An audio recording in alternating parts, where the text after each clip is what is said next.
እግዚአብሔርን ቃል ዛሬ የምንካፈልበት ቦታ ሮሜ ምዕራፍ 1 ላይ ከቁጥር 1 ጀምሮ ያለውን ቃል አነባለሁ። ሮሜ ምዕራፍ 1 ከቁጥር 1 ጀምሮ እስከ 5 ያለውን አነባለሁ። ሐዋርያ ሊሆን የተጠራ የኢየሱስ ክርስቶስ ባሪያ ጳውሎስ በነቢያቱ አፍ በቅዱሳን መጻሕፍት አስቀድሞ ተስፋ ለተሰጠው ለእግዚአብሔር ወንጌል ተለየ። ይህም ወንጌል በሥጋ ከዳዊት ዘር ስለተወለደ እንደ ቅድስና መንፈስ ከሙታን እንደተነሳ በኃይል የእግዚአብሔር ልጅ ሆኖ ስለተገለጠ ስለ ልጁ ነው። እርሱም ጌታችን ኢየሱስ ክርስቶስ ነው። አሜን። ዘመናችን ያለንበት ዘመን ለሁላችን በጣም ግልጥ ነው አይደለም? በጣም ኢንፎርሜሽን የበዛበት ዘመን ነው። በጣም ዕውቀት እጅግ የበዛበት ዘመን ነው። ከመብዛቱ የተነሳ ብቻ አይደለም፣ ብዛቱ ብቻ አይደለም፣ ለዛ ነገር ያለን አክሰስ በጣም የሚያስደንቅ ነው። ፈረንጆቹ እንደሚሉት አሁን እድሜ ለኤአይ ድሮ እድሜ ለጉግል at the tip of our fingers ብዙ ኢንፎርሜሽኖች በቀላሉ የምናገኝበት ዘመን ነው። እውነት አይደለም? ምንም መጠየቅ እስከሚያናቆም ድረስ ፕሮፌሽናል ማየት እስከማያስፈልገን ድረስ ኢንፎርሜሽኖች እጅግ በጣም አቬለብል ናቸው። እጅግ ዕውቀት በዝቷል። በጣም የሚገርም ዘመን ላይ ነው የምንኖረው። ከ20 ዓመት በፊት የነበረውንና ዛሬ የምንኖርበትን ዓለም ሪሊ በኢንፎርሜሽን ደረጃ ብታዩት በሚያስገርም ልዩነት ውስጥ እንኖራለን።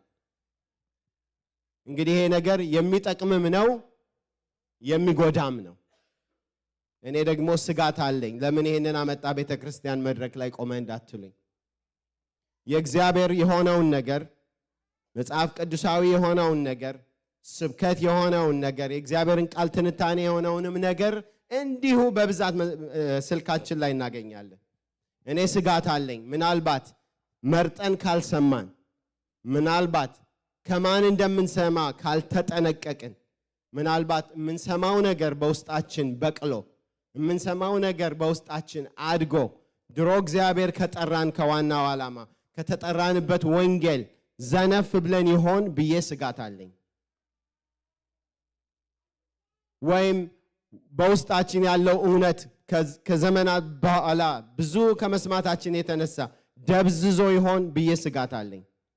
ወይንስ ዳሊዩትድ ሆኖ ቀጥኖ ይሆን በአንዳንድ ነገሮች ድሮ ስትሪክትሊ የምናምናቸው ነገሮች ኖ ይሄ ምን አለበት የሚያስብል አይነት ትምህርት ሰምተን ይሆን? ምክንያቱም ብዙ ስለምንሰማ ብዙ ስለምንጎለጉል ብዙ ነገር ነው ወደ አይምሯችን የሚገባው። እኛ የምንሰማው ነገር በሙሉ ማንነታችንን ተጽዕኖ ያደርግበታል። ሐሳባችንን ተጽዕኖ ያደርግበታል። ሐሳባችን ተጽዕኖ ከተደረገበት ውሏችን፣ አደራረጋችን ተጽዕኖ ይኖረዋል። ተግባራችንም እንደዚሁ አፌክትድ ይሆናል። ስለዚህ መጽሐፍ ቅዱስ ሲናገር ምን እንደምትሰሙ ምን አድርጉ ይላል። አዎ እኔ አሁን እሱን ቃል እስቲ የምትሰሙት ነገር ላይ አፕላይ አድርጉት። ዩቲዩባችሁ ላይ እስቲ አፕላይ አድርጉት። ቲክቶካችሁ ላይ እስቲ አፕላይ አድርጉት። ፌስቡካችሁ ላይ እስቲ አፕላይ አድርጉት። እማንሰማው ጉድ የለም፣ የማይመጣ ነገር የለም። መቆጣጠር አትችሉም ማን ምን እንደሚናገር ከዛ ሰው አፍ የሚወጣውን ነገር መቆጣጠር የምትችሉት ማጋ መጀመሪያ ሄዳችሁ እንደምትሰሙ ብቻ ነው። ስለዚህ የዚህ የኢንፎርሜሽን ዘመን የዚህ የኢንፎርሜሽን አክሰሲቢሊቲ በእኛ ላይ በቤተ ክርስቲያን ላይ በእምነት ላይ በተለይ በወንጌል አስተምሮ ላይ ችግር ያመጣ ይሆን ቆይቶ የሚል ፍርሃት አለኝ። ያንን በተመለከተ ነው እንግዲህ ዛሬ ወደ መመለስ ወደ እውነተኛው ወንጌልን ቤዚክ ሊሆን ይችላል ርዕሱ የሰጠሁት በእንግሊዝኛ ከሆነ ባክ ቱ ዘ ቤዚክስ ነው። በአማርኛው እንግዲህ ወደ እውነተኛው ወንጌል እንመለስ። ቀላል ሊመስላችሁ ይችላል፣ ቤዚክ ሊሆን ይችላል። ግን እውነቴን ነው የምላችሁ ከዛ ካልጀመርን የትም አንደርስም። ከእውነተኛው ወንጌል ከእውነተኛው መሰረት ካልጀመርን የትም አንደርስም። ኢንፎርሜሽን ማግኘት አንድ ነገር ነው፣ መስማት ሌላ ነገር ነው። ግን ያንን መኖርና ደግሞ በህይወት ተግባር ማድረግ ሌላ ነገር ነው። ስለዚህ የእግዚአብሔር ቃል ይናገራል። አሁን በእኛ ዘመን ብቻ የሆነ ነገር አይደለም።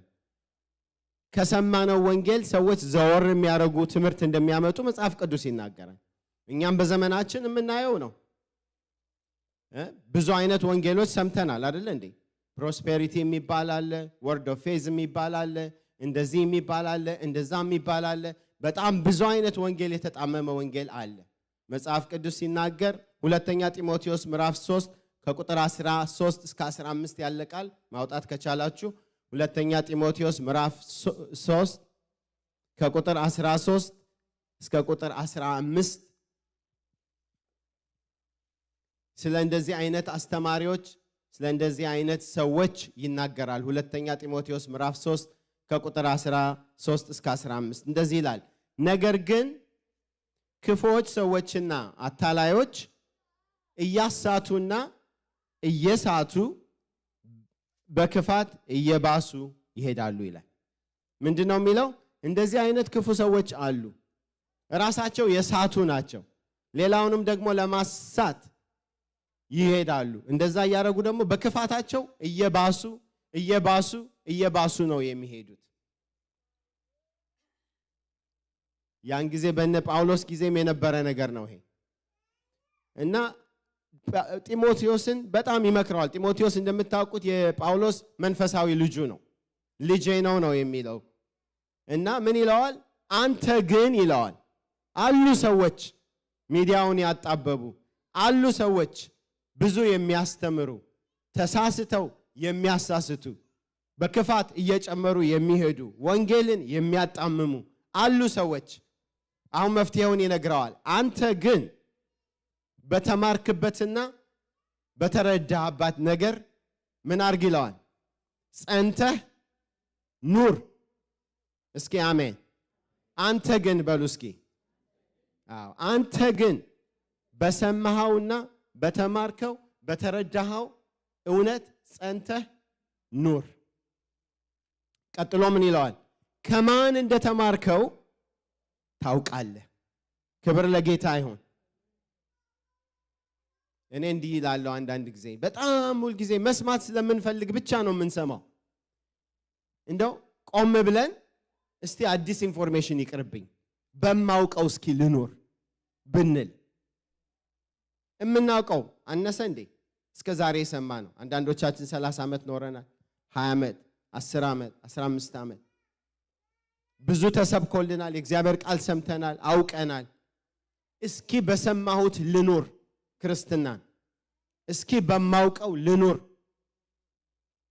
ይህንንም ፍለጋ ያንንም ፍለጋ ስንል ግን አላስፈላጊ አሳተማር ትምህርቶችን እንሰማ ይሆናል ብዬ ፈራለሁ።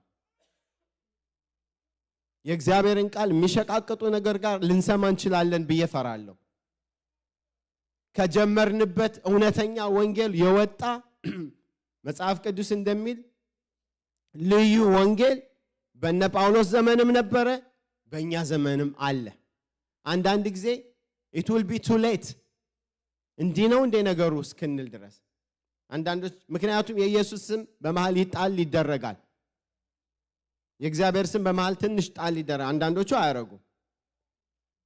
ምክንያቱም ከዚህ ሳይሆን ከላይ እንደወረደ ስለሆነ እና እንዲህ አይነት ነገሮችን ኢንተርቴይንመንት አይደሉም ወገኖች። ወይ እከሌ እኮ እንዲህ ያለ ከኢንፎርሜሽን የኋላ የቀረን አይምሰላችሁ። እኔ አሁን አንድ ነገር አላውቅም፣ ስማቸው ሲጠማን ነው እሱ ነው የምለው። ምንም ግን እንደጎደለብኝ አላስብም። የእግዚአብሔር ቃል በእጃችን አለ፣ ብዙ ተምረናል በዘመናችን። ያንን ብንኖረው ብየላለሁኝና እግዚአብሔር ይርዳን። እና ጳውሎስ ለጢሞቴዎስ የሚለው ነገር አሉ።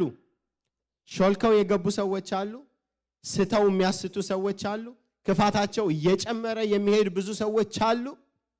አሁን በእኛ ዘመን ሚዲያውን አጣበውታል።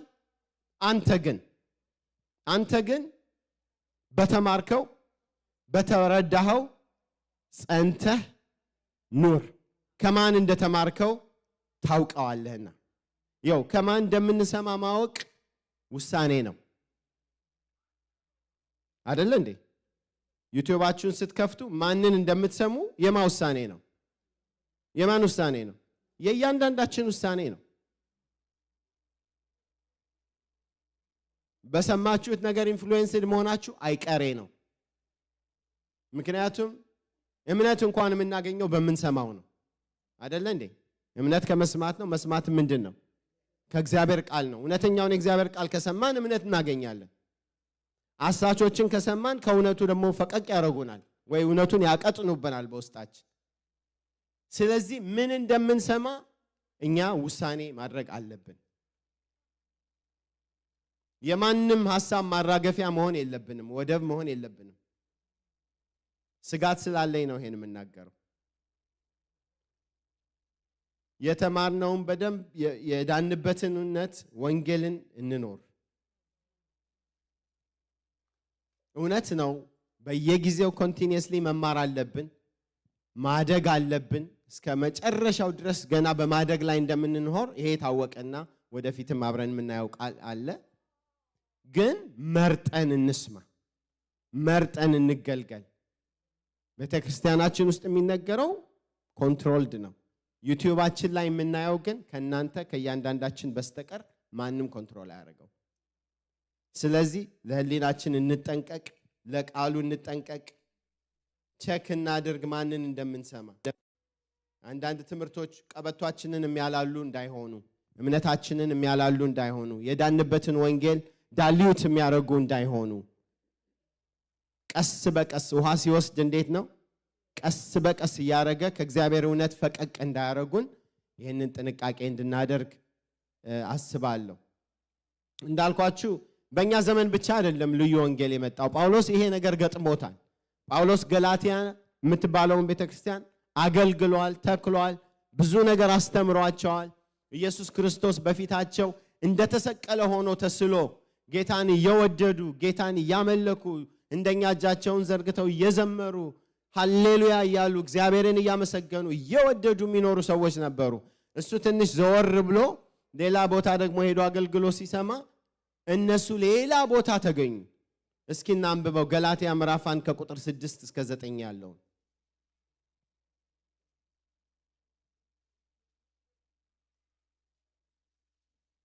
ገላትያ ምዕራፍ 1 ከቁጥር 6 እስከ 9 እንደዚህ ይላል አይደል? የገላትያ ሰዎች በክርስቶስ ጸጋ እናንተን ከጠራችሁ ከእርሱ ወደ ልዩ ወንጌል እንዴት ፈጥናችሁ እንዳለፋችሁ እደነቃለሁ። እርሱ ግን ሌላ ወንጌል አይደለም፣ የሚያናውጧችሁ የክርስቶስንም ወንጌል ሊያጣምሙ የሚወዱ አንዳንዶች አሉ እንጂ። ነገር ግን እኛ ብንሆን ወይም ከሰማይ መላእክት ቢሆን ከሰበክናችሁ ወንጌል የሚለይ ወንጌልን ቢሰብክላችሁ ምን ይሁን? የተረገመ ይሁን።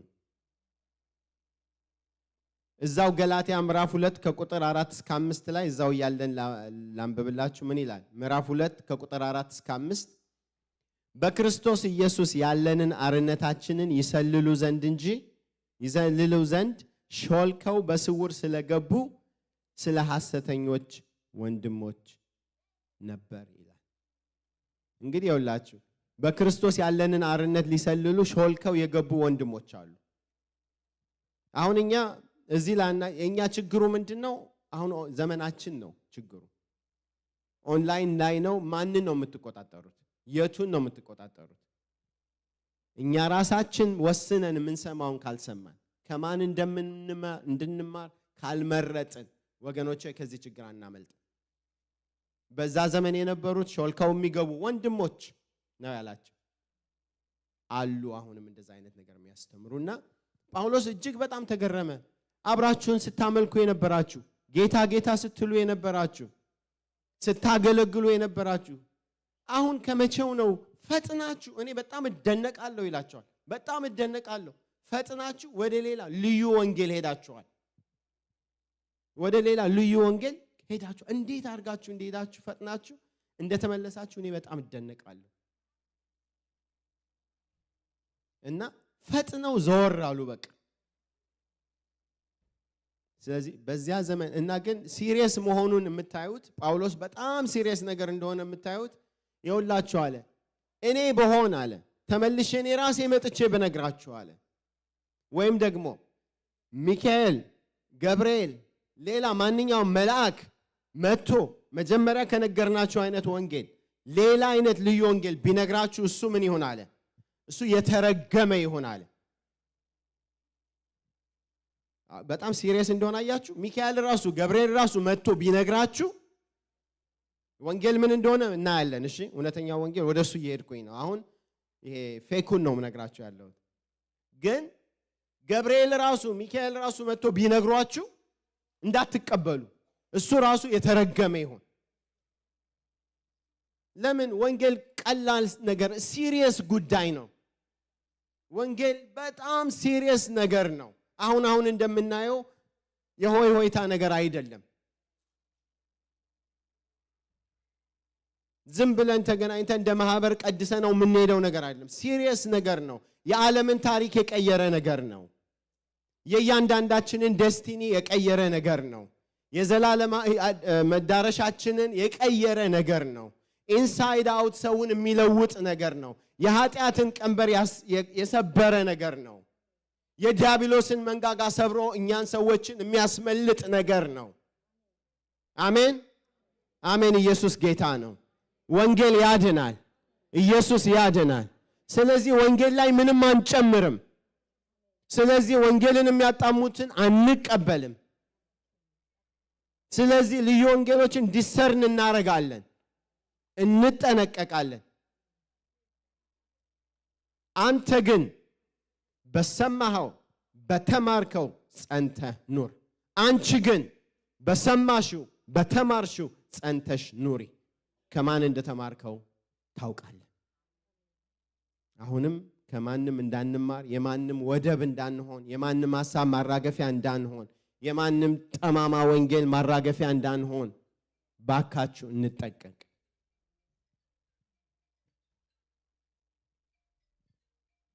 እንዳልኩት ይሄ ችግር አዲስ አይደለም በእነ ጳውሎስ ዘመን የነበረ ነው በእኛ ዘመን አለ እስከ መጨረሻው ይኖራል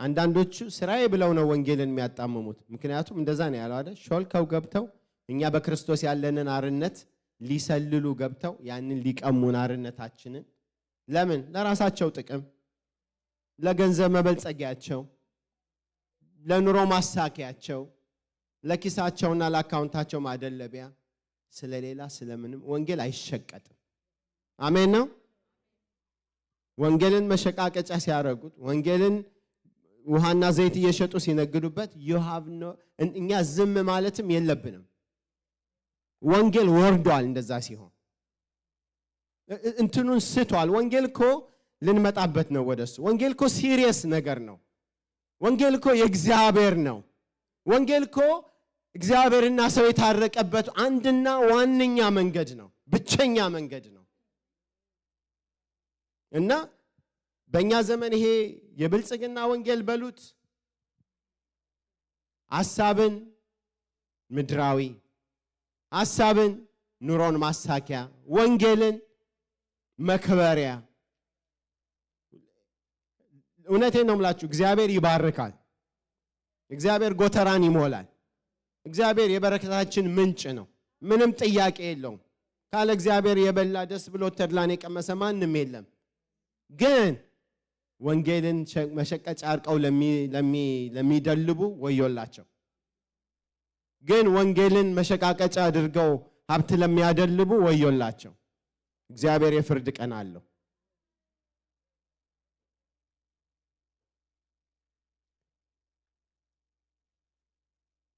አንዳንዶቹ ደግሞ የእግዚአብሔርን ቃል አጣመው ወርድ ኦፍ ፌዝ ለምሳሌ የሚባለው ምን ይላሉ የምትፈልገውን ነገር በአይምሮህ አስበው እወቀው መጀመሪያ ካወቀው በአይምሮ ኢማጂን አድርገው በአይምሮ ኢማጂን ካደረከው በኋላ በቃል ተናገር በቃል ከተናገርክ በኋላ ይሆናል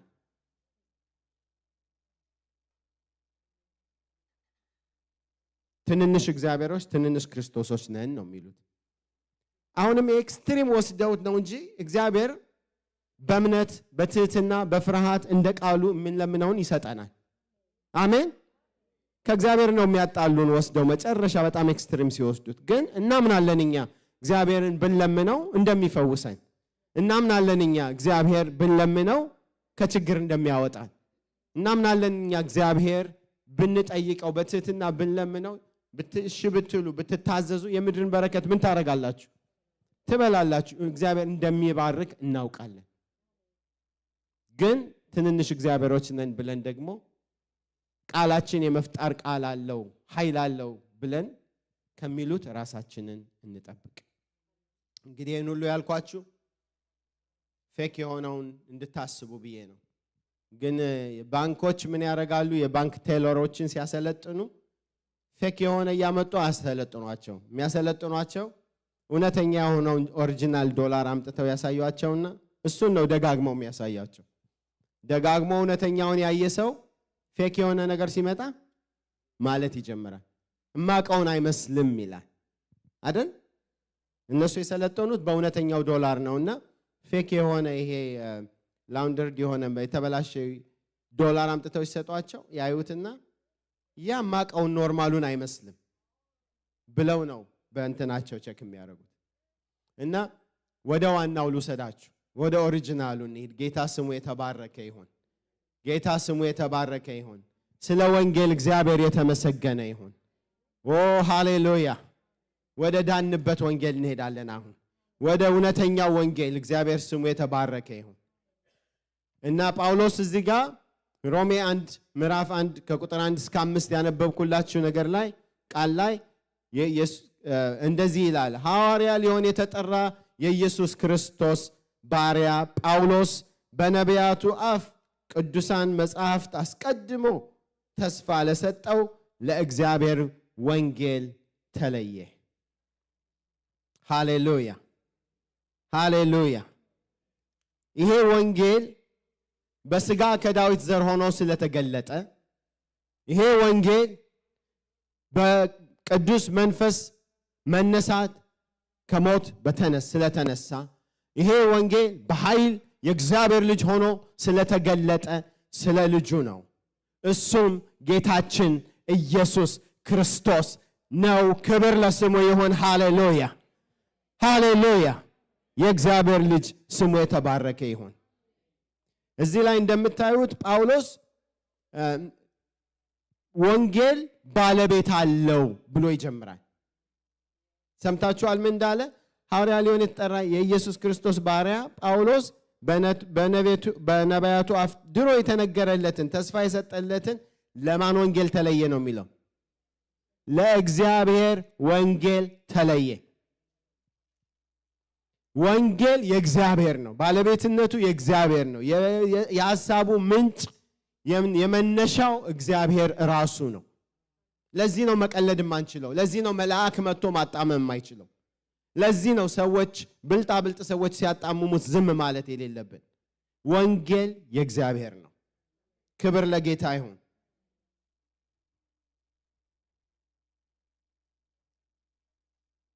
ወንጌል ማለት የምስራች ማለት ነው።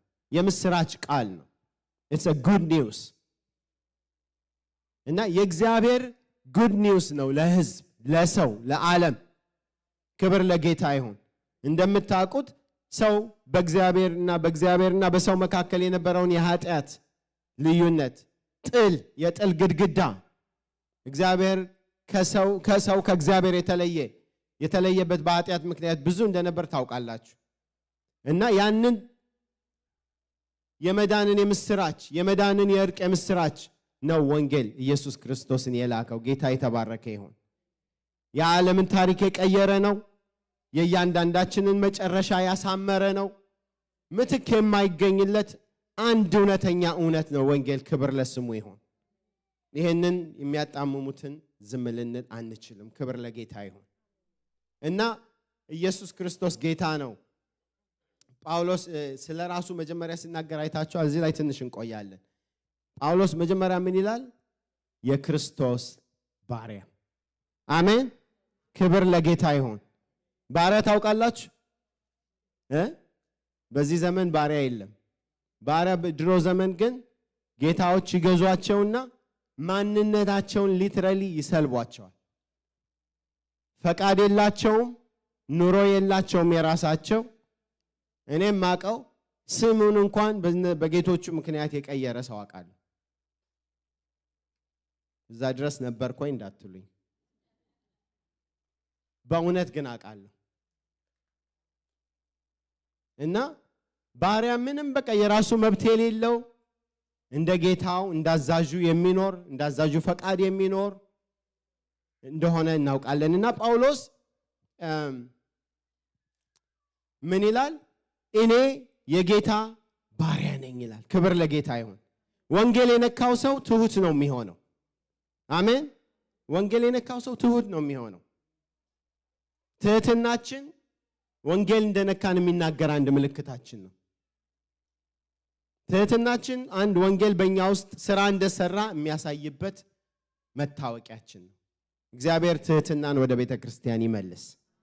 እግዚአብሔር ትህትናን ወደ አገልጋዮች ይመልስ በእውነት። ምክንያቱም ጳውሎስ ዝም ብሎ አይደለም ባሪያ ነው ያለው፣ ባሪያ ነኝ ያለው አይቷላ ሲለውጠው። ክብር ለጌታ ይሁን።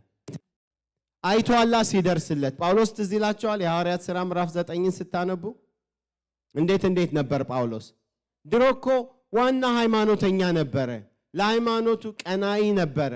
ከዛም የተነሳ ደግሞ በጌታ የሆኑትን ያመኑትን እያሰረ ወደ እስር ቤት የሚጥል የሚያስገድል ነበር። አክቹሊ ኢየሩሳሌም ያለውን ስራውን በሙሉ ጨርሶ ሌላ ደግሞ ሚሽን አዘጋጀ።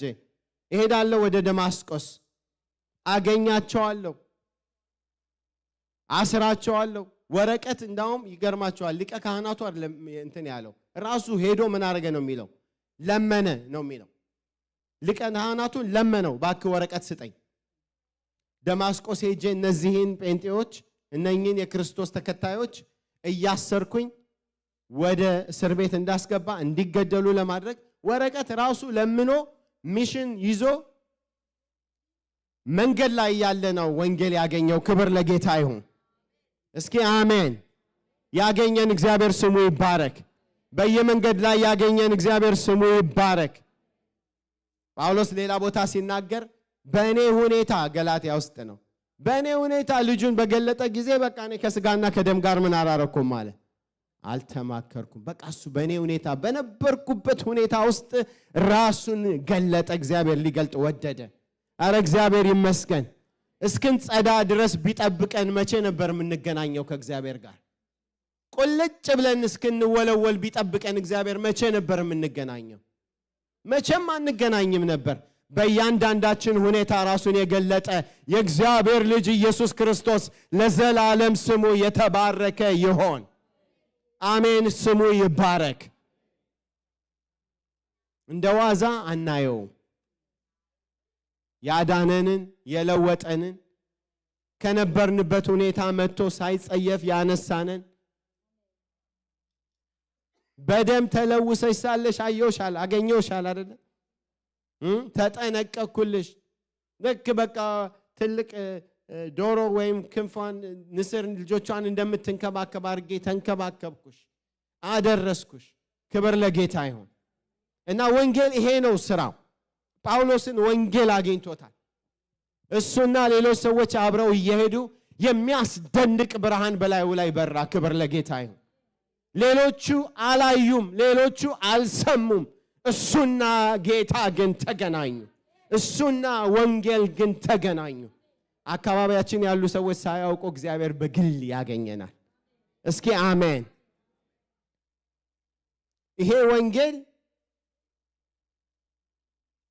መጀመሪያ አይኑን አሳወረው፣ ግን የልቦናውን አይኖች ከፈተ። ክብር ለእግዚአብሔር ይሁን። ዓላማ ሰጠው። በኋላ እንዳውም የወንጌልን አደራ በሱ ላይ ጫነበት። ትዝ ይላችኋል። ጌታ መጀመሪያ ሄደና ወደ አናንያስ ወደሚሉት ሄደና በህልሙ ተናገረው። አረ አንተ ቀጥታ ነው የነገረው። አናንያስ እንደዚህ የሚባል ሳውል የሚባል ሰው አንድ ቤት ውስጥ አለ፣ ይሁዳ የሚባል ሰው ቤት ውስጥ አለ፣ ልሂድና እንደዚህ አድርግለት። ሰው እንዴ ሌላ ሰው መሆን አለበት የምትለው? እሱ እኮ ያንተን ተከታዮች ያንተን ልጆች እያሰረ እየገደለ አሁንም ወረቀት ይዞ ወደኛ እየመጣ ጌታ ኖ እሱ ከእናቱ ማህፀን እኔ የመረጥኩት ሰው ነው። አሁን እሱ አይደለም ወንጌል አግኝቶታል። እሱ በአሕዛብ፣ እሱ በነገስታት፣ እሱ በእስራኤል ሁሉ ፊት ስሜን የሚሸከም ነው። ኢየሱስ ጌታ ነው። ወንጌል ታሪክ ይቀይራል። ወንጌል አቅጣጫ ይቀይራል። እውነተኛ ወንጌል። ለዚህ ነው ወንጌልን ማንሸቃቅጠው። የህይወት ነገር ነው፣ የነፍስ ነገር ነው፣ የዘላለም ጉዳይ ነው። የምድራዊ በረከት ጉዳይ አይደለም። የምድራዊ ታይቶ የሚጠፋ ነገር ጉዳይ አይደለም። የሱ ማስፈጸሚያም አይደለም።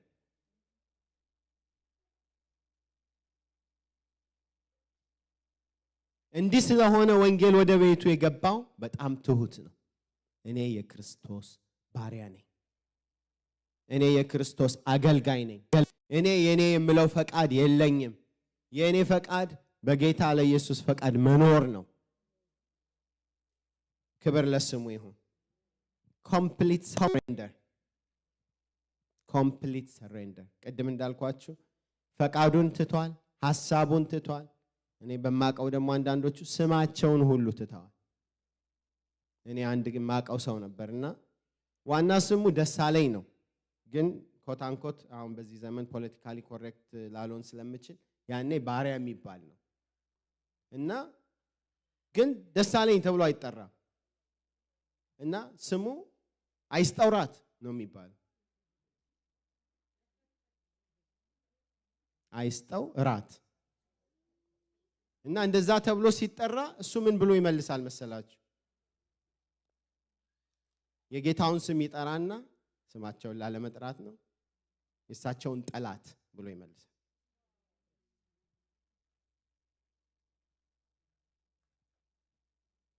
እና ያስጠውራት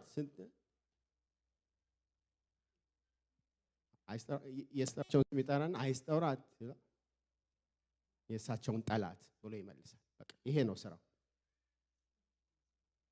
እና በጣም ሀምብል መሆን አለባችሁ የጌታ ባሪያ ነኝ ብሎ ለመናገር። በጣም ራሳችሁን የካዳችሁ መሆን አለባችሁ። እግዚአብሔር ይርዳን። ወደ ቤተ ክርስቲያን እግዚአብሔር ይመልስ። ወደ አገልጋዮች፣ ወደ ክርስቲያኖች እግዚአብሔር ይመልስ።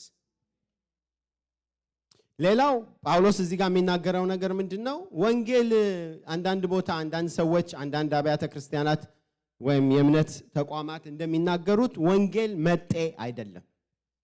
አሜን። ወንጌል መጤ አይደለም። እዚህ ጋር ምንድነው የሚለው ጳውሎስ?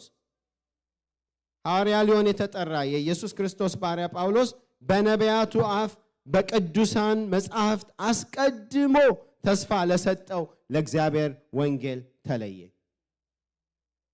መቼ? አስቀድሞ ድሮ እግዚአብሔር ለሰጠው ተስፋ ነው የተለየው። ያ ወንጌል ድሮ እግዚአብሔር የሰጠው ተስፋ ነው። በመጽሐፍ በነቢያት አፍ ተናግሮታል እግዚአብሔር። ትናንት የመጣ ትናንት የተፈጠረ ነገር አይደለም ወንጌል።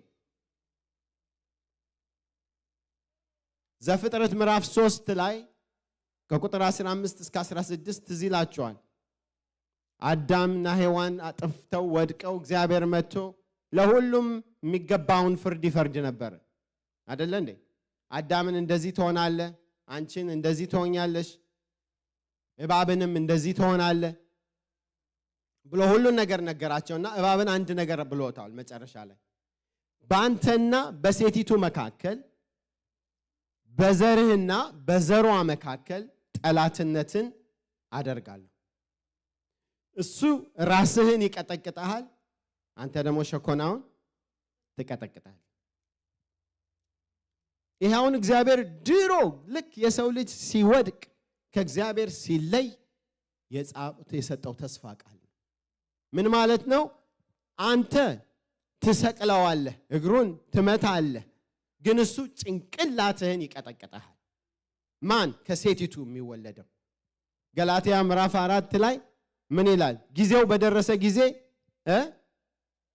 ከሴቶ የተወለደው ብሎ ስለ ኢየሱስ ይናገራል። ኢየሱስ ጌታ ነው።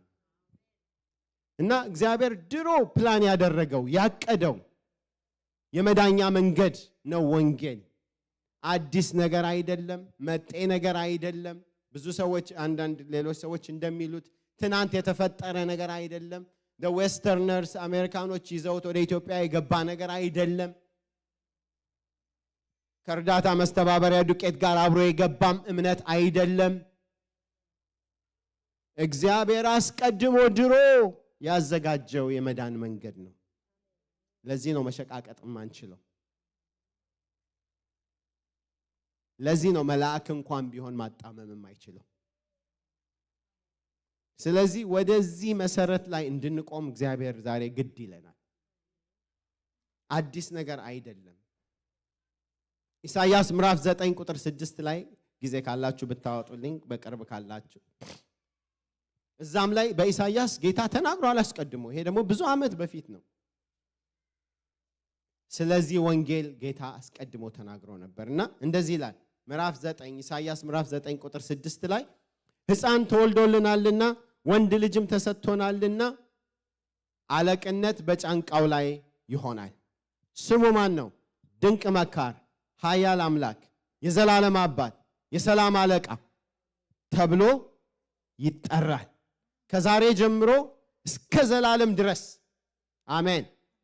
ከመቼ? ከዛ ጊዜ ጀምሮ እስከ ዘላለም አሁን እስካለንበት እና ለዘላለም ድረስ በፍርድና በጽድቅ ያጸናውና ይደግፈው ዘንድ በዳዊት ዙፋን ላይና በመንግስቱ አለቅነቱ ይበዛል። አሜን። አለቅነቱ ይበዛል፣ ለሰላሙም ፍጻሜ የለውም። ይሄንን ማን ነው የሚያደርገው ነው የሚለው? እስኪ ንገሩኝ፣ እስኪ በሉት። ሃሌሉያ። ይሄንን የሚያደርግ የእግዚአብሔር ቅንዓት ነው። እሱ ወንጌልን ያመጣው የእግዚአብሔር ቅንዓት ነው። ይሄ የእግዚአብሔር ቅንዓት ነው ሰዎች እንዲድኑ ያደረገው። ወንጌልን ያመጣው ወንጌል ማን ነው የሚለውን አሁን ልናይ ነው። እና ለዚህ ነው ማንም ሰው ማጣመም፣ መከለስ፣ ማደብዘዝ፣ መለወጥ የማይችለው እግዚአብሔር አስቀድሞ ያሰበው ነው፣ ቀድሞ የተናገረው ነው። እንዴት እንደሆነ ደግሞ ተናግሯል። ሕፃን ተወልዶልናል። ይሄ አስቀድሞ የነበረ ነገር። ለዚህ ወንጌል ነው ጳውሎስ ተለየው የሚለውና እግዚአብሔር የተመሰገነ ይሁን። ስለዚህ አዲስ አይደለም። መጤናችሁ ካሏችሁ አይደለንም በሉ። እነዚህን ሁለት ጥቅሶች ያዙና ተመልከት። ዘፍጥረት 3:15 ላይ እናንብብ። ኢሳይያስ 9:6 ላይ አንብብ። ይሄ እግዚአብሔር አስቀድሞ ያዘጋጀው ወንጌል ነው። እኔ በዛ ወንጌል ነው ዳግመኛ የተወለድኩት፣ መጤ አይደለሁም። እስቲ ክብር ለጌታ አሜን። ኢየሱስ ጌታ ነው። ጳውሎስ ይህንን ያዳነውን ሕይወቱን የለወጠውን ከጥንት እግዚአብሔር ያዘጋጀውና ያሰበውን ወንጌል እንዲህ ብሎ ይገልጠዋል። ምን ብሎ ይገልጠዋል? ወንጌል ስለማንም አይደለም። ስሙኝ፣ ወንጌል ስለ መላእክት አይደለም። ወንጌል ስለ ሰዎች አይደለም። ወንጌል ስለ ምድራዊ ኑሯችን አይደለም። ወንጌል አሁን ስለ አላፊ ነገር አይደለም። ስለ መፈወስ ስለ አለመፈወሳችንም አይደለም። እንደዚህ ይላል እሱ ግን ወንጌል ስለ ልጁ ነው። ክብር ለጌታ ይሁን። እስቲ ወንጌል ስለ ልጁ ነው በሉ። እሱም ጌታ ኢየሱስ ክርስቶስ ነው። አሜን። ክብር ለጌታ ይሁን። ስለ ትላልቅ ቤት አይደለም፣ ስለ ትላልቅ መኪና አይደለም፣ ስለ ኑሮ መደላደል አይደለም፣ ስለ ምድራዊ ፈውስ አይደለም። እነዚህ ሁሉ ከወንጌል የምናገኛቸው ትሩፋቶች ናቸው። ዶንት ጌት ሚ ሮንግ። እግዚአብሔር የበረከት አምላክ ነው፣ ይባርካል። ግን ወንጌል ለመሰረታዊ ሐሳቡ እኛን ከእግዚአብሔር ጋር ለዘላለም ማስታረቅና ማዳን የዘላለም ደህንነት ነው እንጂ እነዚህ ሁሉ ተጨማሪ ነገሮች ናቸው። የእግዚአብሔር ቃል ሲናገር አስቀድመት የእግዚአብሔርን መንግስት ጽድቁን ፈልጉ፣ ሌላው በሙሉ ምን ያደርጋል? ይጨመርላችኋል።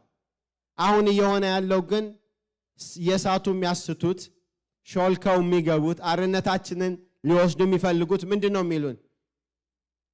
ዋናው መባረክህ ነው፣ ዋናው መፈወስህ ነው፣ ዋናው ብዙ ብር ማግኘትህ ነው፣ ደግሞ ያንን ለማድረግ ያንን እውነተኛ ለማድረግ ደግሞ ብዙ ፕሪንሲፕሎችን ይጥሳሉ፣ ይዋሻሉ፣ ይሰርቃሉ፣ ያታልላሉ። ሌላ ስራ ስለሌላቸው እንዴት መልቲ ሚሊዮነር ይሆናሉ? ስለዚህ የጌታ ወንጌል ስለ ልጁ ነው እንጂ ስለሌላ ስለምንም ነገር አይደለም። በጣም ደስ ይለኛል ጳውሎስ ወንጌልን የገለጠበት መንገድ። ወንጌል ስለ ልጁ ነው፣ ስለ ኢየሱስ ክርስቶስ ነው አለና ማን ነው ኢየሱስ? የቱ ነው ኢየሱስ ተብሎ ሲጠየቅ ምን ብሎ ተናገረ? በስጋ ከዳዊት በተወለደ። ሃሌሉያ! በስጋ ከዳዊት ዘር የተወለደው ኢየሱስ። ክብር ለጌታ ይሁን። ያው በጣም የሚገርም ቴዎሎጂ ነው እዛ ጋር የሚናገረው። ኢየሱስ ክርስቶስ ፍጹም ሰው ፍጹም አምላክ ነው። ምን ማለት ነው ፍጹም ሰው? በእንግሊዝኛው እንግዲህ 100% ሰው 100% አምላክ ነው። ይሄ የእግዚአብሔር ምስጢራዊ አሰራር ነው። 50% ሰው 50% አምላክ ሆኖ አይደለም 100% የሆነው። ኖ ኖ ኖ ኖ ኖ። እሱ ፍጹም ሰው ነው 100%። እሱ ፍጹም አምላክ ነው። ክብር ለስሙ ይሁን። እንዲህ አይነቱ ሃይፖስታቲክ ዩኒየን ይሉታል። ዩናይትድ ነው፣ ግን ሁለት ፐርሰናሊቲዎች ዩናይትድ ናቸው፣ ዲስቲንክት ናቸው። ኮምፕሊትሊ የራሳቸውን ኔቸር ያላቸው ነው። ዲቫይን ኔቸር አለ፣ ሂውማን ኔቸር አለው። ዊዛውት ሚክሲንግ። አይገርም የጌታ ስራ? የትኛውም አምላክ መሐመድ ነው ብትሉ ሰው ብቻ ነው፣ ሞቶ ብቻ ነው የቀረው። ሌሎቹንም ጥሯቸው ከመቃብር በታች ናቸው፣ ሰው ብቻ ናቸው። የኛ ጌታ ኢየሱስ እሱ ብቻውን ፍጹም ሰው ፍጹም አምላክ የሆነ ስለሆነ በድል ወደ ድል የሄደ ከሞት ያሸነፈ የሞትና መውጊያውን የሰበረ ጌታ ነው። ክብር ለስሙ ይሆን። ለዚህ ነው በሱ በሚመላለስበት ጊዜ በምድር ባለበት ጊዜ ዲቫይን የሆኑ ነገሮችን ሲያደርግ ታያላችሁ። ማንም የማይነካውን በሽታ ሲፈውስ ታያላችሁ። ማንም የማይነካውን ሽባነት ሲተረትር ታያላችሁ። ማንም የማይነካውን የኃጢአት ስርየት ማን ይሰይር? እንደዛ አይደል የሆኑት? አንድ ጊዜ አንድን ሰው ሊታመም አመጡለት፣ ሽባ ነውና ኢየሱስ ምን አለ? የልባቸውን ስለሚያውቅ አንተ ሰው ኃጢአትህ ተሰይሮልሃል አለው። እንዴ እኛ ያመጣነው እንዲፈወስ ነው። እኛ ያመጣነው ስጋው እንዲፈወስ ነው። ኖ ኖ ኖ ኖ ኖ ኃጢአትህን ምሬልሃለሁ አለው። በጣም አንጎራጎሩ። ከዛ ልባቸውን አወቀና እናንተ ሰነፎች የትኛው ነው ቀላል? ኃጢአትህን ይቅር ማለት ነው ወይንስ ተነሳና ተመላለስ ማለት ነው? ኤኒዌይ ኃጢአትህን ይቅር ብያለሁ፣ አሁን ተነሳና ተመላለስ። ክብር ለእግዚአብሔር ይሁን። ይሄንን ከኔና ከናንተ ጌታ ከኢየሱስ ክርስቶስ በስተቀር ወይም በሱ አምነን ስልጣን ከተሰጠን ሰዎች በስተቀር ማንም ማድረግ አይችልም። ኢየሱስ ጌታ ነው። ኢየሱስ ያድናል። እሱ ፍጹም አምላክ ፍጹም ሰው። ወንጌል ስለ ኢየሱስ ነው። ኢየሱስ ማን ነው? ከዳዊት ዘር በስጋ የተወለደ ነው። እንደኛ አንዱ የሆነ ነው ማለቱ እኮ ነው። ሌላ ቦታ ምንድነው ጴጥሮስ የሚለው?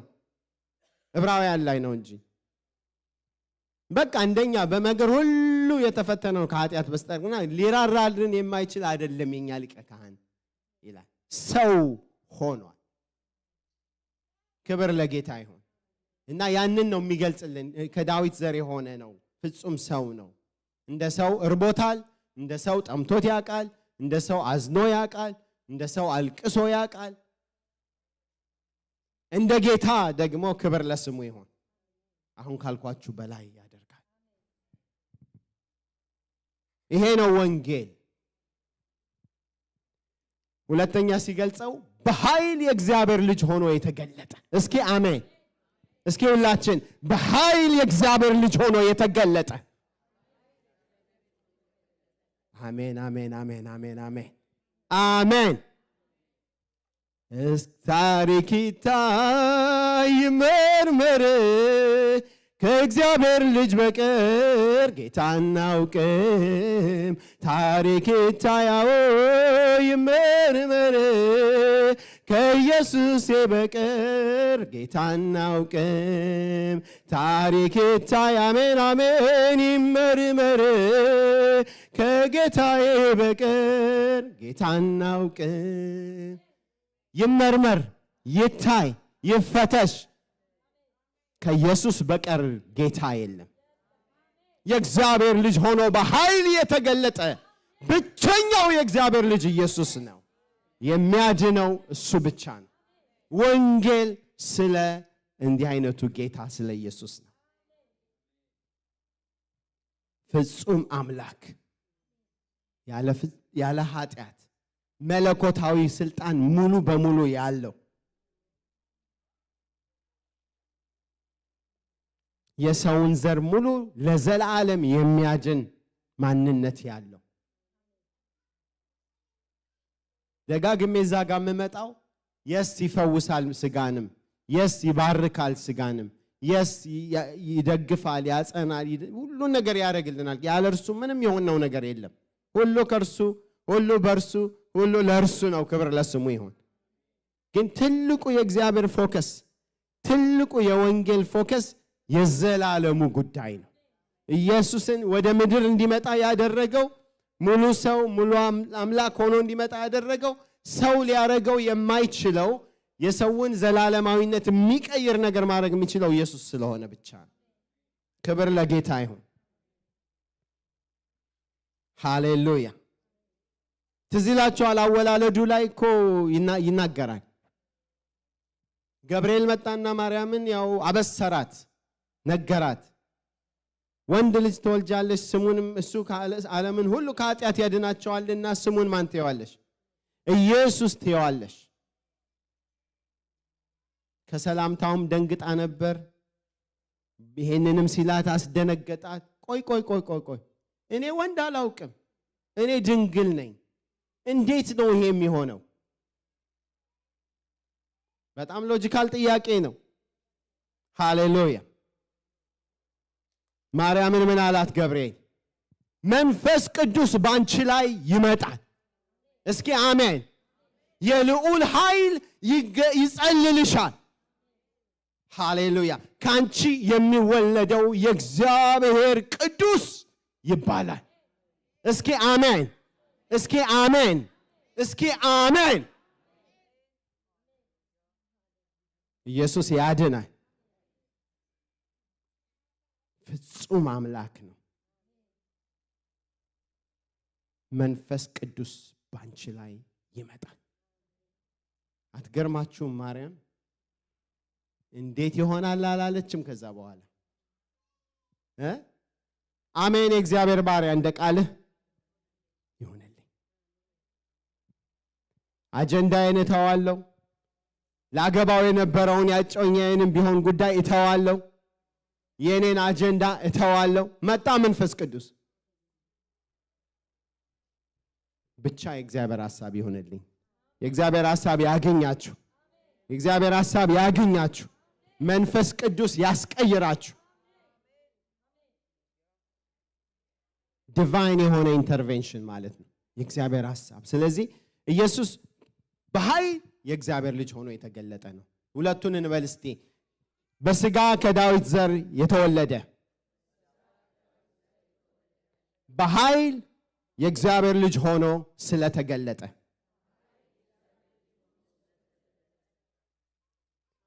አሜን ሃሌሉያ። ሶስተኛ እንደዚህ አለ፣ በቅድስናው መንፈስ ከሙታን መነሳት የተነሳ። እስኪ አሜን። እስኪ ሁላችን በቅድስናው መንፈስ ከሙታን መነሳት በተነሳ። ወንጌል ስለ እርሱ ነው። ክብር ለኢየሱስ ይሆን። የምናመልከው አምላክ የትንሣኤ ጌታ ይባላል። ሃሌሉያ። ኃጢአትንና ሞትን ድል የነሳው ጌታ ኢየሱስ ማረጊያው፣ ማሳረጊያው፣ መጠቅለያው፣ ዋናው ኤቪደንሱ ምንድነው ብትሉ ከሞት ተነስቶ ወደ ሰማይ ማረጉ ነው። ኢየሱስ ክርስቶስ ጌታ ነው። ለኛ ለምናምን ደግሞ የዘላለም ሕይወት ማረጋገጫ ማህተማችን የጌታ ትንሣኤ ነው። ክብር ለኢየሱስ ይሁን። ለዚህ ነው ወንጌልን ዲፋይን ሲያደርገው ጳውሎስ ወንጌል ስለ ልጁ ስለ ኢየሱስ ክርስቶስ ነው። ክርስቶስ ማን ነው ካላችሁኝ በሥጋ ከዳዊት ዘር የተወለደ ፍጹም ሥጋ የሆነ እንደገና በእግዚአብሔር ኃይል የተወለደ ፍጹም እግዚአብሔር ለሆነ እንደገና ሞትንና መውጊያውን ሰብሮ በትንሣኤው ኃይል ለተነሳ ስለ እርሱ ነው። ክብር ለስሙ ይሁን። ለኃጢአት ሞት ለኃጢአታችን ሞቶ ለጽድቃችን የተነሳ ጌታ በእግዚአብሔር ፊት እኛን ጀስቲፋይ ያደረገ ጌታ ክብር ለስሙ ይሁን። ይሄ ነው ወንጌል። በቃ ከዚህ እንዳንወሰድ እግዚአብሔር ይጠብቀን። ወንጌላችን ይሄ ነው። ወንጌላችን ስለ ልጁ ነው፣ ስለ ሌላ አይደለም። ስለ ጌታችን ስለ ኢየሱስ ክርስቶስ ነው። በሥጋ ከዳዊት ዘር ስለተወለደ ነው። በኃይል እግዚአብሔር ልጅ ሆኖ ስለተገለጠ ነው። ሃሌሉያ። እንደ ቅድስናው መንፈስ በትንሣኤው ኃይል ተነስቶ ሞትን፣ ኃጢአትን፣ መውጊያውን ሰብሮ አሸንፎ በወጣ ጌታ ነው። ወንጌል ስለሌላ ስለምንም ነገር አይደለም። የእኛን የዘላለማዊ አድራሻ የቀየረ መጨረሻችንን ያሳመረ ከእግዚአብሔር ጋር ያስታረቀን ከበደላችንና ከኃጢአታችን ታጥመን በፊታችን ላለው ክብር የምንዘጋጅበት ሕይወት የወንጌል ሕይወት ነው። ክብር ለኢየሱስ ይሁን። በዚህን አጽንተን እንያዝ። በሚቀጥሉት ሳምንቶች ብንኖር በጌታ ፈቃድ በዚህ በዳንበት ወንጌል እንዴት እንኖር የሚል ዴይሊ ሊቪንግ እንነጋገራለን። ይሄ ግን ዋናና መሰረታዊ ስለሆነ ዛሬ ይህንን አይተናል። ክብር ለኢየሱስ ይሁን።